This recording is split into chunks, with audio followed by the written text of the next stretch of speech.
Oi, eu sou a Rafaela Frankenthal e nesse episódio do RH no Divã, a gente vai conhecer a jornada da Cobly, uma empresa que, vem passando por um processo super legal de evolução na sua cultura organizacional, pensando em ética e cuidado com as pessoas do seu time, né, e com todos os stakeholders também da empresa.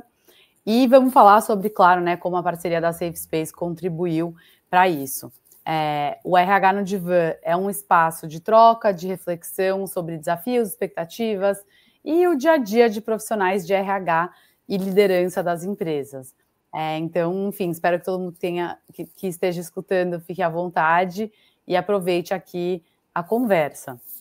E aí, como eu falei, hoje a gente vai falar sobre a jornada da Cobly. Eu chamei o Daniel Rezende, que é coordenador de cultura e desenvolvimento na empresa, para contar um pouco sobre a experiência dele com a Safe Space e a experiência dele como um todo, né, nessa frente de cultura organizacional. Daniel, muito obrigada por ter aceito o meu convite. Para a gente começar, eu queria que você se apresentasse, contasse um pouco para quem está ouvindo aqui da sua história, né, e da sua função hoje, das suas responsabilidades na Cobly. Perfeito, Rafa. Bom, primeiramente, super obrigado aí pelo convite, né, de participar aqui do RH no Divã. É um prazer, né, estar num ambiente onde a gente pode, de fato, trocar, conversar sobre um tema que é tão importante, assim, nas organizações, né.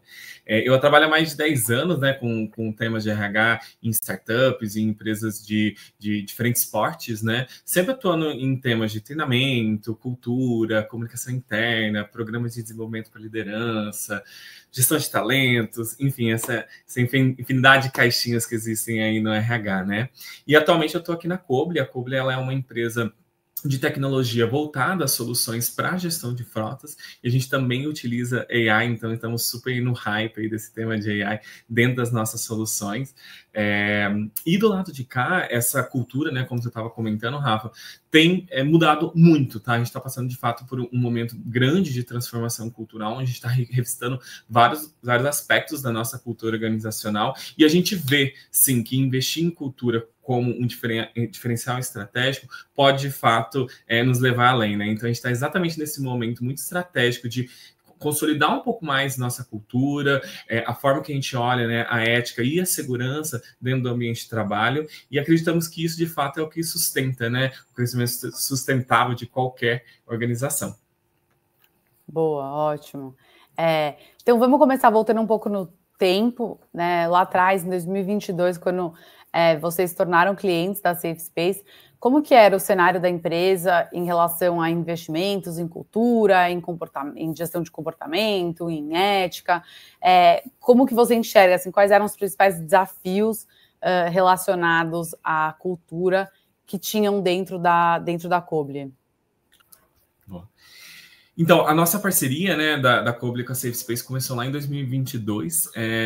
Eu não estava aqui na época, né, mas eu pude revisitar um pouco dos nossos materiais, um pouco do histórico aqui, e o que eu percebi é que a gente tinha acabado de passar por um momento onde a gente tinha revisitado os nossos valores como organização e a gente tinha instituído um novo código de conduta e ética. E ao construir esse código de conduta e ética, a gente sentiu essa necessidade mesmo de ter um canal que a gente confiasse, né, que fosse externo, né, da nossa organização, para que de fato a gente pudesse apurar alguns relatos ou denúncias que pudessem chegar, né, para a gente. Então tudo começou ali em 2022. Eu acho que logo de cara a gente percebeu que as pessoas tinham, né, uma clareza muito grande que a empresa ela era muito transparente na comunicação. Isso é um pilar que a gente carrega até os dias atuais, mas que a gente ainda precisava tanto de ferramentas quanto canais confiáveis para de fato garantir essa coerência, né, entre o discurso e a prática. Então, foi exatamente nesse momento que a gente precisava mudar um pouco a cultura, precisava declarar ela um pouquinho mais, que essa parceria acabou chegando. Legal. E, assim, aprofundando um pouco mais nesse ponto, como que era a percepção das pessoas em relação à segurança psicológica? Como funcionava antes, né, na prática? Então, uma pessoa tinha algo para dizer, né, uma manifestação para fazer em relação a algum plano de conduta, alguma coisa que ela testemunhou ou viveu. como que ela fazia antes? Assim, vocês tinham visibilidade?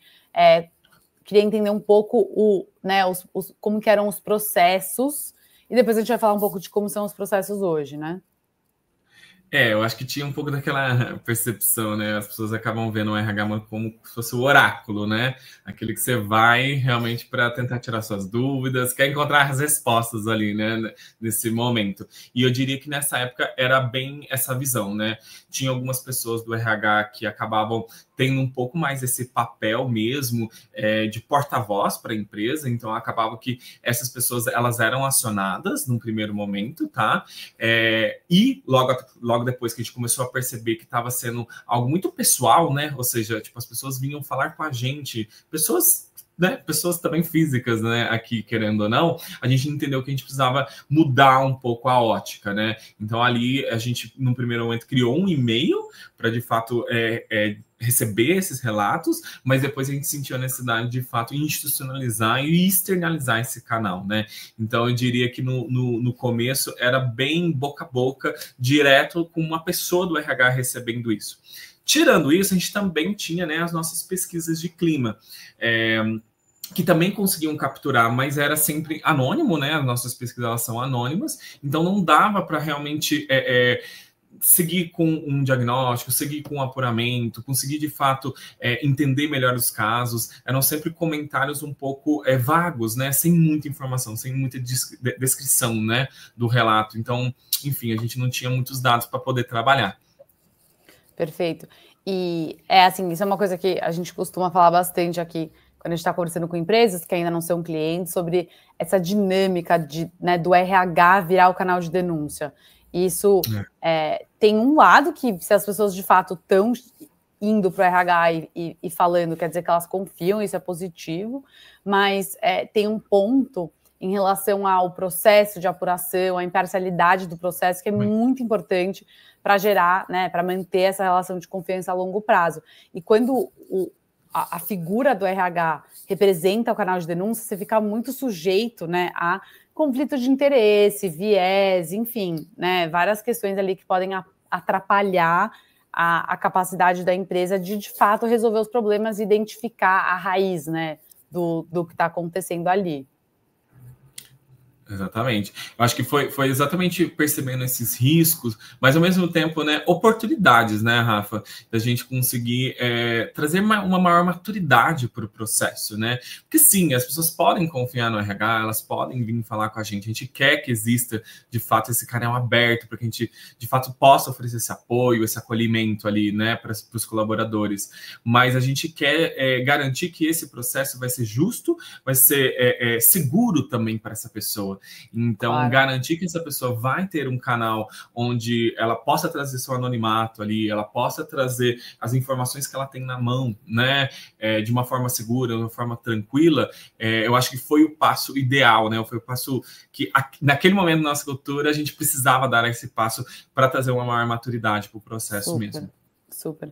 E uma outra coisa que é bem comum, né, mesmo quando as pessoas conseguem trazer para o RH, né, cara a cara ali, problemas, não é todo mundo, então é muito comum o RH ter alguma noção, mas geralmente são pessoas que estão num cargo mais alto, que conseguem levar, né, enfim, que não tem medo de sofrer retaliação, ou já tem, né, uma consciência maior sobre, enfim, o que está acontecendo ali, o que é abuso de poder, o que é um plano de conduta, então não fica igual para todo mundo, né? Nem todo mundo vai ter uma chance de falar, e aí o RH vai ter uma visão enviesada né, de onde tá bom e onde tem espaço para melhoria ali na cultura.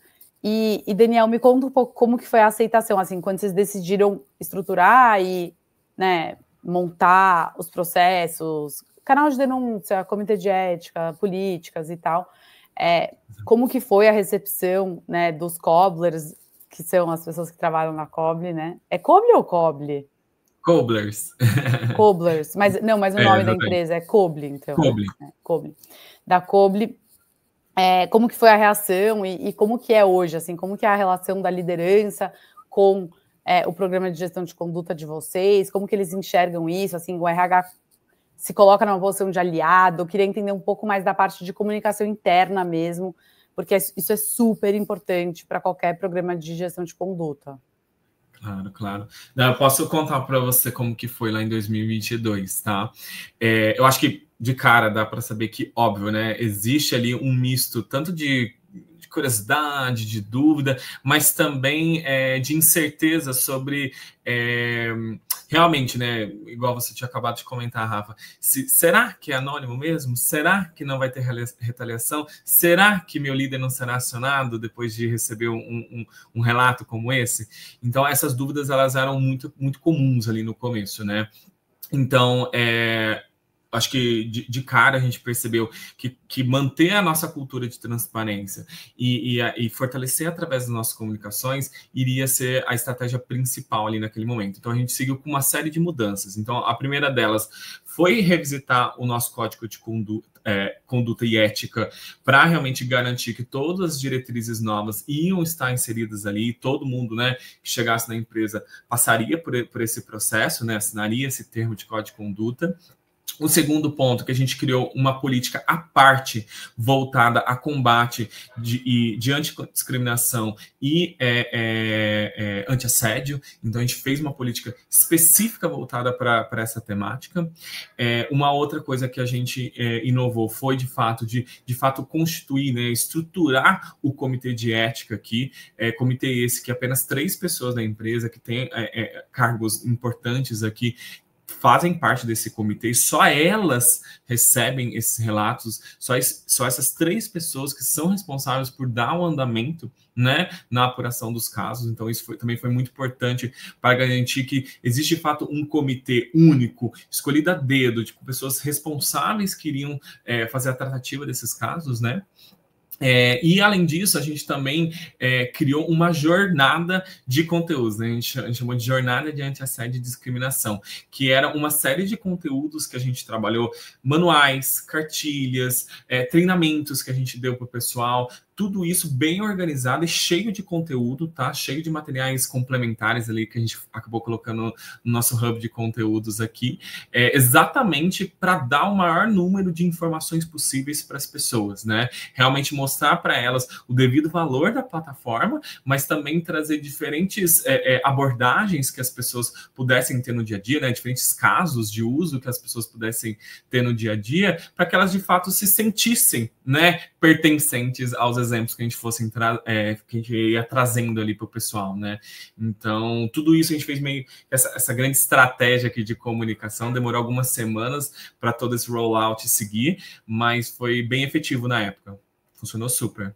E é um processo contínuo, né? Porque até hoje vocês fazem treinamentos sobre ética e inclusão, tanto para o time inteiro quanto para a liderança, né, de tempos em tempos, porque não é uma coisa que você, né, fala uma vez e está falado. A gente sabe que são questões sensíveis, é difícil de entender, as pessoas, né, saem, entram pessoas novas no time, e é muito importante para manter essa relação de confiança nos processos da empresa, continuar falando sobre o assunto, né, porque especialmente assédio, discriminação, tem um certo tabu, né? As pessoas têm dificuldade de conversar sobre isso. É muito importante abrir esse espaço e institucionalizar, né? Porque as pessoas já falam sobre isso, mas é diferente quando a empresa está por trás falando, né? A gente acha isso, esse é o nosso posicionamento, é assim que funciona, enfim, a gente vai dar apoio dessa forma ou dessa forma. Então, eu queria que você contasse um pouco dos treinamentos que vocês já fizeram. Eu sei que vocês já fizeram o de assédio, né? Que é o ponto forte aqui da Safe Space, mas queria que você contasse um pouco como foi, né, esses treinamentos, como que as pessoas receberam e como que vocês enxergam, assim, esse processo de comunicação constante com a equipe sobre esse tema. Perfeito. Eu acho que tudo começa com a gente dando um pouco de visibilidade para eles dessa importância, sabe, Rafa? Quando eu entrei no começo do ano passado aqui na Cobly, né?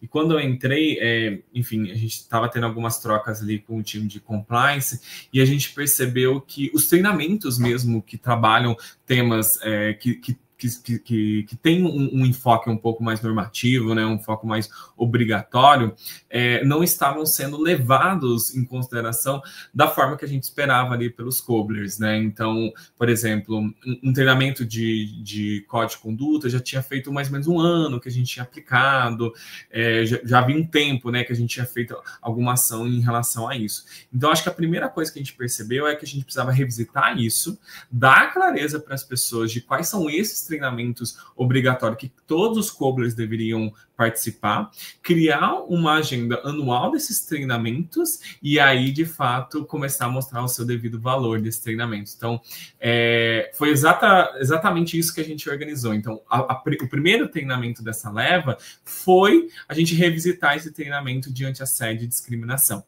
O segundo que a gente acabou de entregar foi para falar de privacidade e LGPD. Né? O próximo, que já está no calendário, é para falar do combate a anticorrupção aqui dentro, né? Enfim, conflito de interesses e por aí vai. Ou seja, a gente conseguiu identificar todos os treinamentos que seriam muito importantes, alguns deles, de fato, a Safe Space é especialista no tema, outros a gente né, entende que às vezes tem aqui um conhecimento interno que a gente já vai trazer à tona, mas o que a gente precisava garantir é que as pessoas entenderiam a importância desses treinamentos, não apenas para o desenvolvimento deles, né, para a carreira deles, mas para a empresa como um todo. Qual que é a importância disso para a empresa? E eu acho que isso foi a sacada mais forte que a gente teve, porque a gente trouxe essa importância para os líderes cascatearam isso nos times, e quando a gente começou de fato a entregar esses treinamentos, foi um grande sucesso, Rafa, tanto de engajamento, como até mesmo da participação das pessoas, sabe? Realmente trazendo perguntas, engajando mesmo no treinamento, com emoji, com comentários no chat e por aí vai. Então, eu acho que essa foi a grande estratégia por trás, a gente organizar uma trilha de treinamentos anual e dar a devida importância, realmente dar voz para essa estratégia, para que as pessoas realmente vejam na ponta que não é que a gente tá vindo aqui e jogando um treinamento aleatório no meio do ano. Não, isso que faz parte de uma estratégia, faz parte de uma calendarização importante para a organização.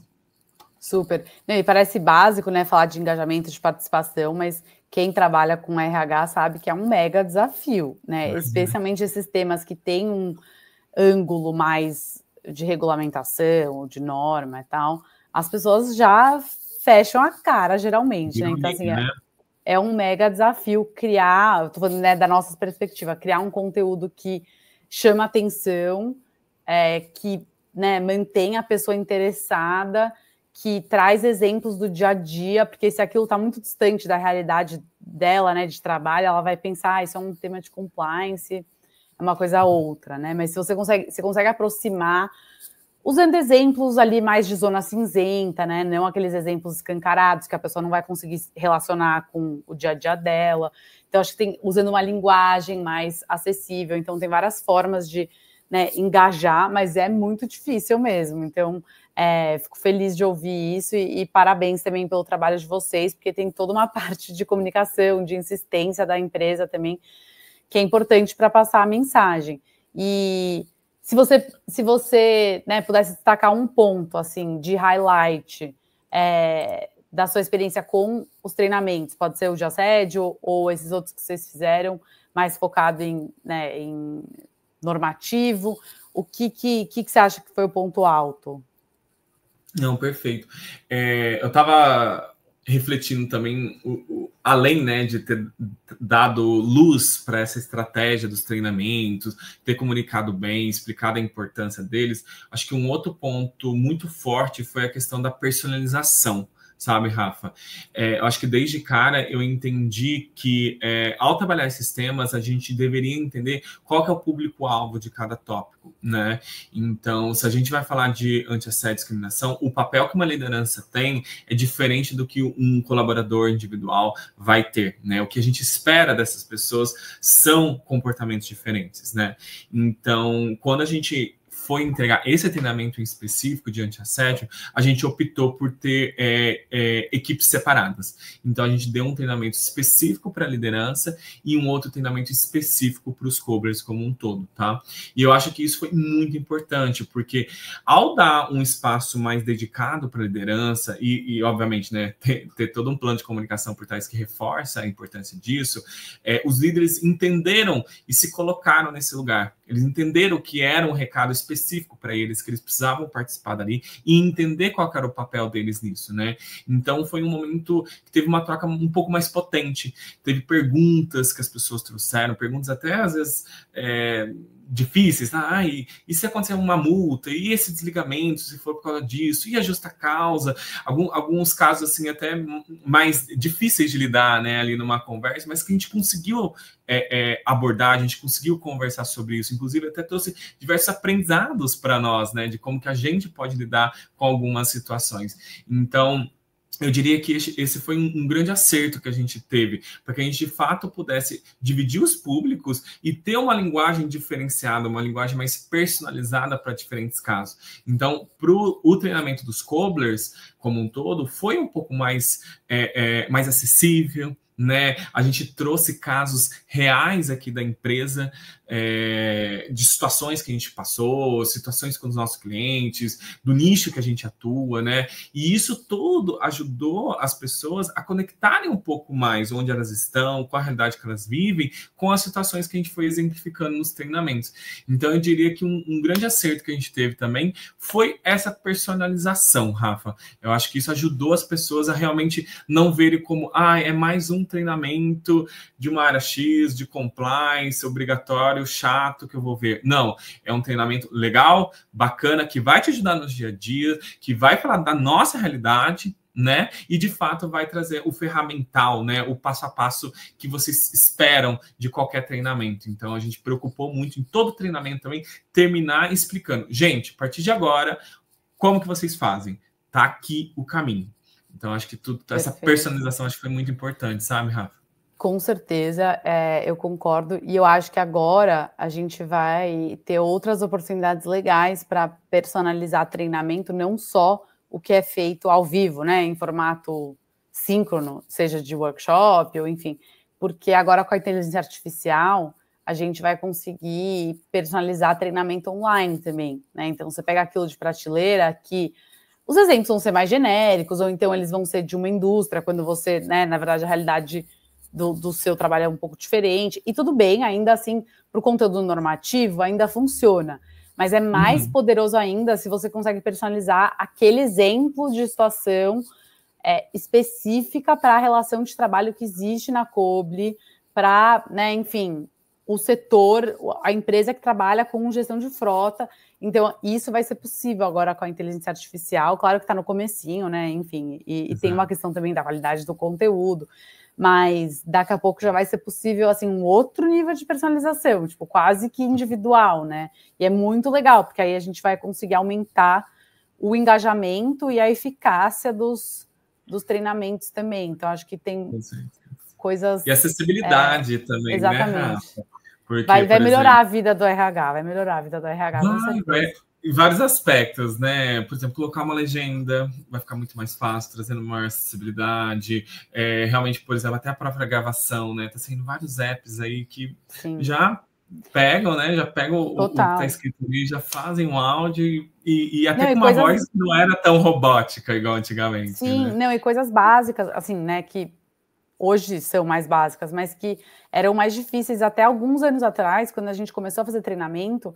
Por exemplo, empresas que, né, têm sedes em outros países, né, são América Latina ou globais, que são clientes nossas, geralmente compravam conteúdo em inglês, porque, né, aí a linha é a língua, que a empresa opera. Mas, se você tem, né, inteligência artificial, por que você não pode, por exemplo, oferecer em português para quem né, mora no Brasil e a língua principal é português? Então, mesmo que a empresa trabalhe em inglês, às vezes, para ouvir aquele conteúdo que é de um tema mais complexo e tal, a pessoa prefere ouvir na língua nativa dela, entendeu? E se é só apertar um botão para traduzir, por que não? É que é isso, alguns anos atrás, quando a gente começou, não era, né? Você tinha que fazer todo o processo, aí era animação, tradução, legenda, tudo de novo, né? E aí a empresa, claro, né, olhando para o custo-benefício, fala, não vai todo mundo fazer em inglês. Então agora a gente vai ter, assim, camadas de personalização que vão ser possíveis, e eu acho isso muito legal. Mas o que eu queria, enfim, aprofundar com você é um outro ponto de desafio. Então a gente falou sobre engajamento, né, que é um mega desafio com o treinamento, e tem um outro desafio que é mensurar resultado. Então, né, muitas empresas fazem treinamento dessa forma, como, né, assim, um workshop ali, aí outro ali, e é difícil de integrar isso no planejamento, assim como todo da empresa, a nível de estratégia, porque a gente não consegue mensurar resultado de um jeito que seja, né, assim, fiel. E aí acho que tem várias estratégias para contornar isso, e eu queria ouvir como que vocês fazem na Coble para acompanhar o resultado, né? E, enfim, em outras palavras, o retorno do investimento que vocês estão fazendo nessa frente de treinamento. Perfeito. Não, esse é um ponto muito importante, né? Afinal, trabalhando numa empresa que trabalha com tecnologia, a gente também tem que estar à frente, né, nessa gestão de dados, né? Eu, particularmente, sou uma pessoa muito orientada a dados, eu acho que isso é muito importante para o RH como um todo. Eu acho que o RH precisa também beber mais a fonte de dados cada vez mais, né, para tomar suas decisões. E aqui nessa estratégia também não é nem um pouco diferente, né? Acho que até destacando aqui para eu comentar esse ponto, que logo na primeira semana que a gente entregou esses treinamentos obrigatórios de anti-assédio, a gente teve uma adesão de 95% da empresa nesse treinamento. E para mim isso foi uma grande surpresa, porque se a gente olha no mercado, essa métrica não é tão alta, né? Costuma variar ali de 70% a 80%, e o RH batendo na porta das pessoas para conseguir atingir um número alto. Então, eu diria que toda essa comunicação prévia que a gente trabalhou, trazendo a importância, ter um treinamento específico para liderança, para abrir alas, né?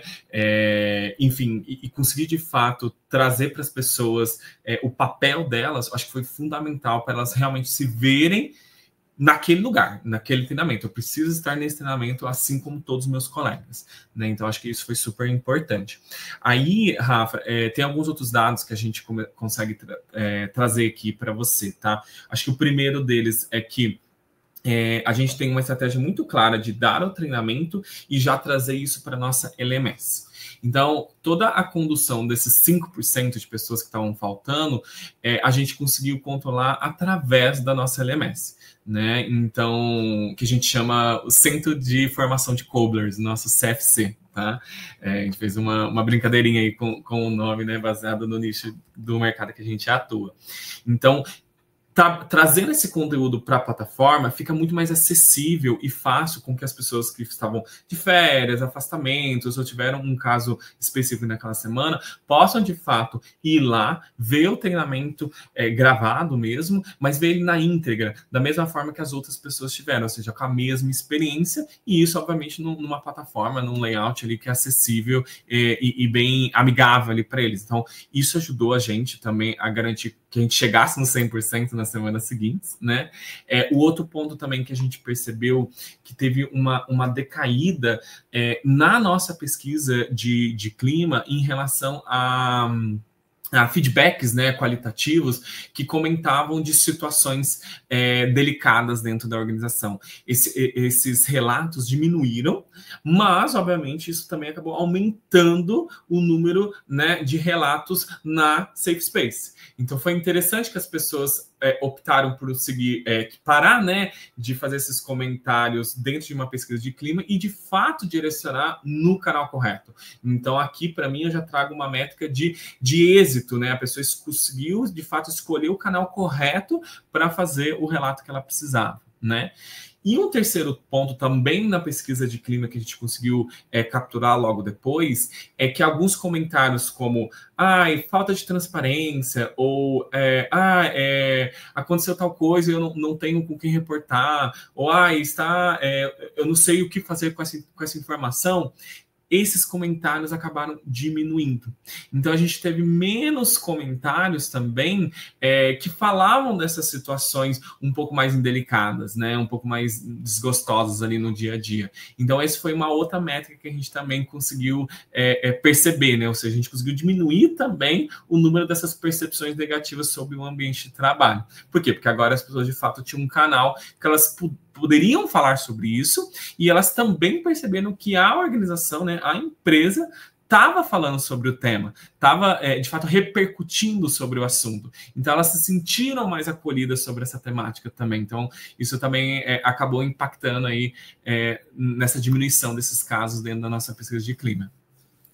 Não é diminuir, né?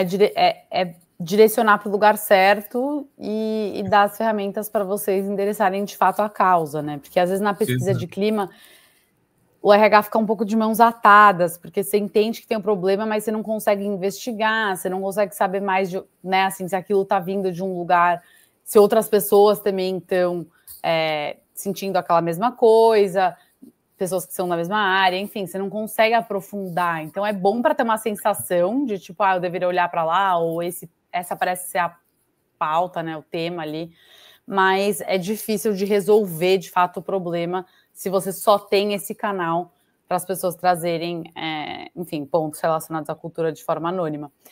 E, Daniel, me conta um pouco sobre o preparo das lideranças, porque claro que é importante, né, ter pesquisa de clima, o canal e tudo, mas o RH não consegue fazer tudo isso sozinho, né? É muito importante ter a liderança como um canal intermediário e é importante que a liderança esteja preparada para falar sobre assédio, falar sobre cultura organizacional, sobre saúde mental, né? Entender o conceito de segurança psicológica e conseguir perceber se o time está se sentindo seguro no dia a dia ou não. Então, me fala como que vocês trabalham a liderança nesse sentido. Eu tenho um ponto sobre isso que eu acho que é muito importante, e eu acho que você até já citou, né? Que é uma jornada contínua, né, Rafa? Então, a gente fala ontem, a gente fala hoje, a gente vai continuar falando, né? Mas eu acho que o que é importante disso tudo é como que isso retroalimenta a cultura como um todo, né? Quando a gente acabou aplicando esse treinamento ano passado, a gente teve alguns casos de relatos bem sérios que a gente teve que apurar aqui internamente, né? E com isso a gente percebeu que as pessoas também estavam se amadurecendo, mas ao mesmo tempo isso também abriu brechas para alguns casos que a gente nunca tinha visto antes dentro da nossa organização. E a gente entendeu que a gente precisava, né, continuar melhorando a forma que a gente instrui a nossa liderança sobre como lidar com esses casos. Então, quando a gente entregou esse treinamento ano passado, a gente não tinha uma cartilha específica para a liderança trabalhar esses casos. E agora a gente inclusive está lançando ela nesse mês, porque a gente conseguiu aprender também com as situações que a gente vivenciou. Então, eu acho que quando a gente também trabalha esse tema de desenvolvimento da liderança, a gente também tem que estar sempre com a mente muito aberta, né? Até mesmo ser transparente com esse público para falar, gente, a gente não sabe sobre tudo. A gente não tem todas as respostas para todas as situações. Mas o que a gente tem aqui é uma postura, sim, resolutiva, sim, preocupada em acolher, em apurar situações, e sim, uma cultura que de fato respeita o que está realmente escrito no nosso Código de Conduta e Ética. Então a gente sim vai atrás de quaisquer comportamentos e atitudes que vão contra a nossa cultura. Então, e a gente vai apurar esses casos. Então, eu acho que ser muito aberto com a liderança para falar disso, mostrar para ela que sim, vai ter casos que às vezes pode ocorrer algum desligamento, pode acontecer realmente algum plano ali, né, de resolução disso, são também formas que a empresa tem de mostrar, né, uma resposta frente a essas situações, frente a esses casos. Mas também mostra que a gente vai estar em constante aprimoramento, porque vão acontecer novas situações, vão acontecer outros casos no futuro que a gente vai precisar lidar. E muitas vezes não vai ter a resposta pronta. A gente vai ter que realmente trabalhar o histórico, trabalhar os recursos que a gente tem, as informações que a gente tem, para a gente, de fato, conseguir elucidar esses casos. Então, eu acho que é sobre isso, né? Eu acho que a liderança, ela também tem que estar muito ciente no papel dela como um stakeholder que também é responsável pelo resultado final dessas situações, né? Ela é uma parte importante do processo, né? Super, super. E é isso, né? Mais uma vez a gente está falando sobre insistir no processo, né? E trabalhar tudo isso, cultura, ética, compliance, de uma forma que seja contínua, né? Tanto RH quanto compliance, acho que é importante, né? A parceria entre as áreas, porque se você fala uma vez e depois não fala mais, aquilo vai se perder, né? Então, assim, é um trabalho de formiguinha, sim. Claro que é importante, né, ter um start legal ali para a iniciativa, mas é um trabalho de dia a dia mesmo, né? Tem que ser parte do dia a dia de quem trabalha na empresa esse tema, né? E aí, Daniel, imagino que ao longo desse processo, né, vocês passaram por vários desafios, não é um tema fácil. Eu até brinco, às vezes, quando a gente está falando sobre esse ponto de RH e compliance, quem que deveria encabeçar, né, gestão de conduta e tal, é meio batata quente, né? Ninguém gosta muito de ficar com essa função, porque é uma função de grande responsabilidade, mas também de grande impacto, né? Então, acho que sempre dá para ver o copo meio cheio, meio vazio. Mas, enfim, queria que você contasse, assim, se tem algum momento específico que o time da Safe Space ajudou vocês em algum desafio, ou em que parte do processo que foi, né, mais importante ter um parceiro especializado para apoiar a empresa, que você contasse um pouco mais sobre essa relação mesmo. Boa. Eu acho que uma situação bem peculiar que teve, eu até já citei aqui, é que depois que a gente acaba entregando o treinamento, né, Rafa, é comum a gente receber um grande número de denúncias, né, de relatos logo depois, né? E eu acho que um aprendizado que eu tive é que as pessoas não sabem necessariamente a diferença entre um relato e um feedback, né? Então, eu acho que esse é um ponto super importante, né? Eu me recordo que teve, sim, um relato que, ao observar, ele falou, cara, esse aqui era um feedback para ser passado. E a pessoa está utilizando esse canal para falar sobre esse tema. E, mais uma vez, isso faz, por isso que eu falo que sempre retroalimenta. Cara, será que a cultura de transparência não está tão forte? Será que essa pessoa não se sente segura para falar com essa pessoa? Ou para conversar com o seu gestor sobre como seguir com essa questão, em vez de ter que acionar uma plataforma, né, um parceiro externo para ajudar a resolver aquele caso, né? Então, eu acho que para a gente soou um pouco como um certo alerta do quanto que as pessoas de fato entendem que tem coisas que não necessariamente precisam seguir por um relato oficial. Tem coisas que dá para a gente conversar, que dá para a gente lidar aqui internamente, né? Então, eu acho que isso foi um aprendizado que a gente teve ali durante o processo, que ajudou bastante a perceber que nem sempre o que é dito vai ser entendido daquela forma. Por isso, essa importância da gente conseguir trabalhar essa comunicação em diferentes partes da jornada do colaborador. E aí, aqui que eu digo onde a gente acabou inovando um pouco, sabe, Rafa? No final do ano passado, a gente fez um grande projeto de mapeamento de toda a jornada do colaborador aqui na Coble, né? A jornada do Cobler, que a gente chama. Então, a gente conseguiu mapear em quais situações esses casos, esses relatos, eles eram um pouco mais preponderantes, né? E como que a gente poderia, né, lidar com esses casos de uma forma um pouco mais específica. Então, por exemplo, o onboard mesmo. O onboard, a gente apenas pincelava que existia o canal de denúncia. Agora, não. Agora, uma das partes importantes do onboard é você ir lá e também fazer parte desse treinamento e entrar lá na nossa CFC, né, na nossa central de conteúdos aqui, para ver os conteúdos complementares que a gente tem sobre o tema. Dando um outro exemplo, a gente entrega também onboardings voltados à liderança. Agora, dentro do onboarding, a gente também fala sobre a Safe Space. E a gente traz luz ali para esse líder do papel dele na condução disso. Lá na cartilha que eu falei que a gente está lançando, a gente também está trazendo luz disso. Ou seja, eu acho que agora, depois que a gente conseguiu, de fato, entregar esses treinamentos, iniciar a estratégia dos treinamentos obrigatórios do ano, agora a gente precisa garantir que a gente está tendo a sustentação para isso, de fato. Sabe, Rafa? Então, garantindo que em diferentes partes da jornada do colaborador, a gente iria revisitar a Safe Space, iria falar do canal, e isso estaria vivo dentro da organização. Para que, quando de fato a gente ter algum treinamento ou acontecer algum caso, uma pessoa não vá lá só jogar ali um relato no canal, porque não sabe qual que é o canal correto, sabe? Porque para mim, eu acho que depois a gente fez um diagnóstico, a gente foi entender que a pessoa estava usando aquele canal porque foi a primeira vez que ela estava ouvindo falar da Safe Space. Então, ela achou que lá era o canal. Né? Mas não, se a gente sempre fala, se a gente sempre reforça, e isso já está dentro da cultura, as pessoas também vão entender que, por a gente ter uma cultura de feedback transparente, essa pessoa poderia ir lá conversar com essa pessoa, não precisava ir lá. Então, realmente a comunicação a todo tempo e o máximo possível trabalhando em partes, né, nesses pontos de contato na jornada do colaborador. Perfeito, perfeito. A comunicação interna tem que ser aliada, né? E a gente fala muito disso com os nossos clientes.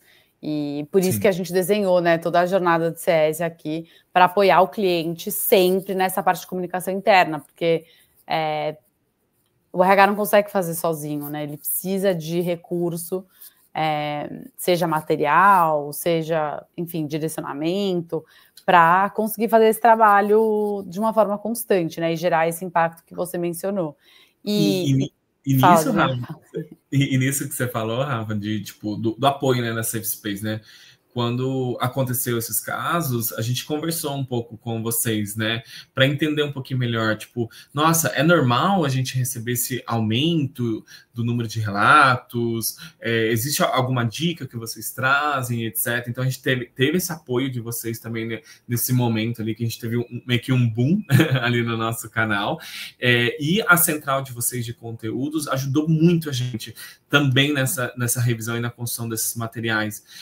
Eu acho que por várias vezes eu acabei entrando no site, baixei diversos dos conteúdos de vocês lá, dos e-books, dos materiais, que foram super úteis aqui para a gente também. Porque, afinal, é um tema que não necessariamente o RH é mega especialista, né? E a gente não sabe, a gente não tem repertório de todas as situações que podem ocorrer.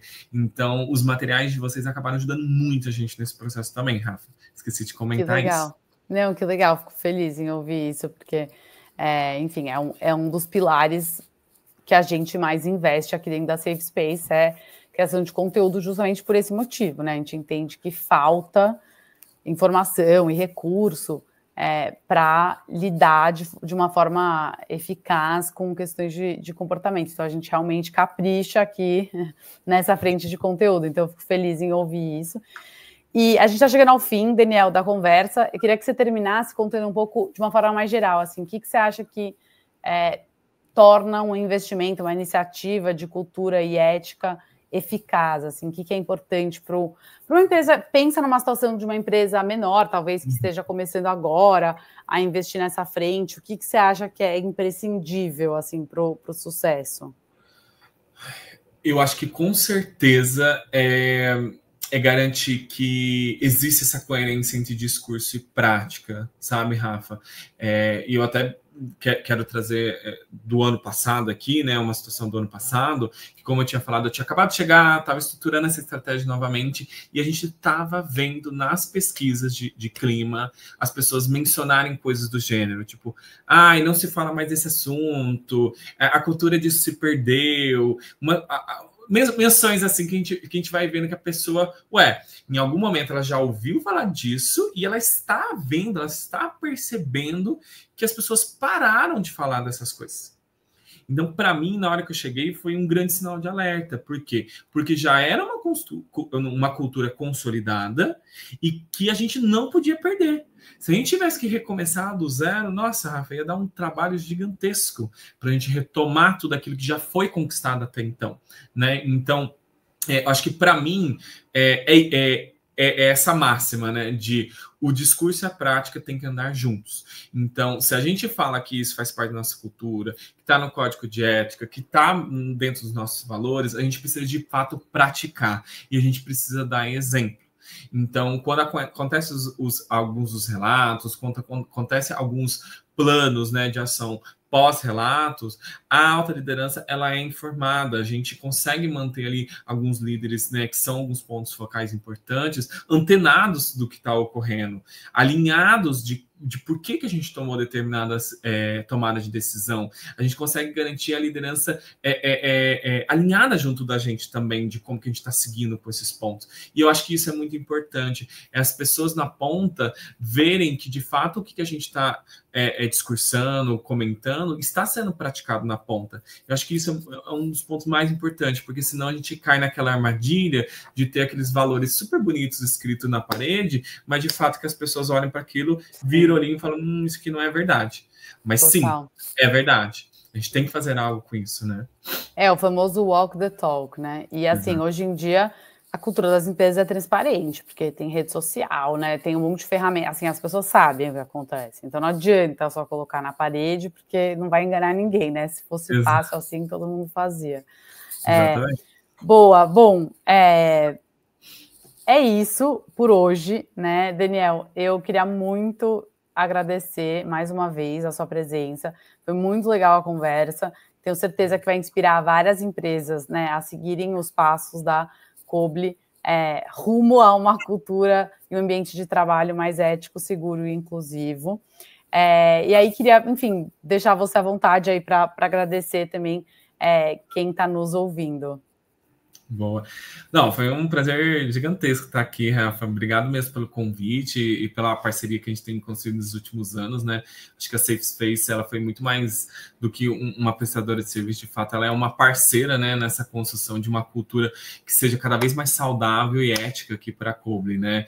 Então, eu super espero e queria, inclusive, abrir aí canais aí, caso alguém queira me chamar, conversar sobre o tema, de como que essa conversa também possa inspirar outras empresas a também começarem a estruturar melhor essas estratégias de treinamento, de comunicação e, de fato, conseguirem envolver a liderança dentro desse processo, porque eu acho que isso foi uma das coisas que mais deram certo aqui do lado de cá.